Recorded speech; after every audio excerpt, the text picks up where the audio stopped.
Hey everyone, this is H.S. Crow, the author of Lenora, and I would prefer to just simply be considered a creative. I like to create things. It's what I do, whether if it's music, art, whatever it may be. But writing is what I focus and specialize in. It's what I use as a way to tell my dreams and the stories I create. This is my first time using Procreate on my friend's iPad. So shout out to Ashveli for letting me use this. And it was really fun doing it. I highly recommend it. And it did take longer than what my normal process is on Photoshop. But I wanted to be able to record this properly because my PC is kind of slow. So I kind of had to find other ways to get this done. So until I'm able to get a better PC when I'm not so broke, it is what it is for now. So sadly, this is probably gonna be one of the few videos I'm gonna do when it comes to the art stuff until I get a better PC. Anyways, you can use any program to explore fun styles and to explore your art and reinvent it. Doesn't really matter what program you use. Art Breeder is the program that I'm going to be ending with in regards to what I create. But to begin, my big rule is always work smart, because time is something you'll never get back. After a little research, I learned about Art Breeder, and I found it to be an exciting way to reimagine, really, the art I do, but without wasting hours of my life on it. Something, especially with something I may not like. And yes, you can say that that is a part of the process, but to each their own. To me, writing is my priority, and I use art as a way to help others consider the worlds as an option that I create for them to consider diving into. We all have our reasons in drawing and painting, but for me, it's simply a means to tell a story and to get people interested in the worlds I create. With that said, Art Breeder is an AI that is able to create art and expand what you create. Think of it as an assistant to your imagination. To me, it's the same thing as working with someone. In the end, you have to help them, guide them, and be patient with your assistant as you create the world or the character you wish to portray. And in this case, you do it with an AI. There are limitations. For one, when you upload an image, the program or the AI may not fully understand what it's receiving, so it has a tendency to warp the images you upload. We're going to be exploring an easy way to use the portrait setting or the portrait section of Art Breeder, which can allow you to recreate the facial images of the characters you create.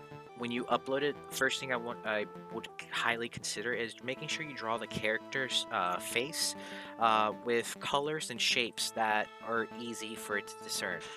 You can't do anthro creatures yet, like bird creatures, or you can't do anything that may not be fully human yet. Highly recommend more human-looking characters that has a nose, a face, a mouth, things that's easy for the program to kind of discern. The drawing does not have to be complex, but it should be an obvious face, and I don't recommend a messy background.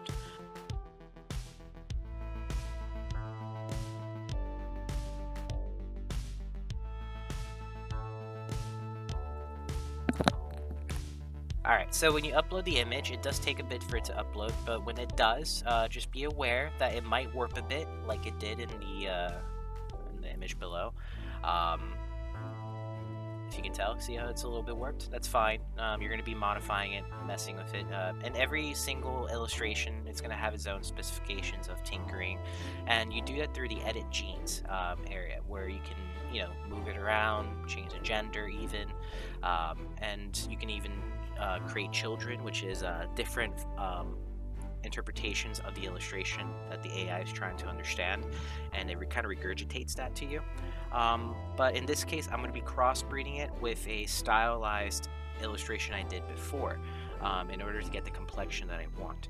And once I start doing that and I get to the image to where I need it to be, then I pull the image out of Art Breeder and I open the program that I intend to use. In this case, it's going to be Photoshop, and that's where I do my final polishing and fixes, because it's not going to be perfect on that platform either. If you can tell the differences between the image, it's pretty close to the original image. It's just stylized. It has more of an ultra realistic tone, which is what I was going for.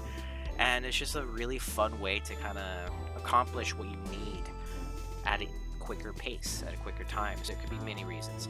Either way, in this part, I am adding pretty much a layer where I'm going to be pretty much changing the color of the eyes, highlighting it so that way it has like that little pop. And you do that through the mixer and so forth. Um, Currently deleting a few of the areas, cleaning it up, making sure that the pupil isn't too, too bad, But yeah, the rest of this point is just self-explanatory stuff that you could find with better art videos elsewhere. I'm not the best artist. I'm just a creative that loves to create, and I write stories, and I like to be able to bring these stories to life through the illustrations and so forth. But yeah, so I hope this video helped with your interest in Art Breeder and how it can honestly eliminate hours of time for you to accomplish the end goal, which is producing something beautiful that you can bring to the world. And it's up to you whether you decide to use Art Breeder or not, but it's a tool just like anything else. And you can either use the tool to make your job easier, or you just don't. Either way, thank you for being part of this video by listening, and I hope you like the presentation, the image. If you have any questions, feel free to comment below.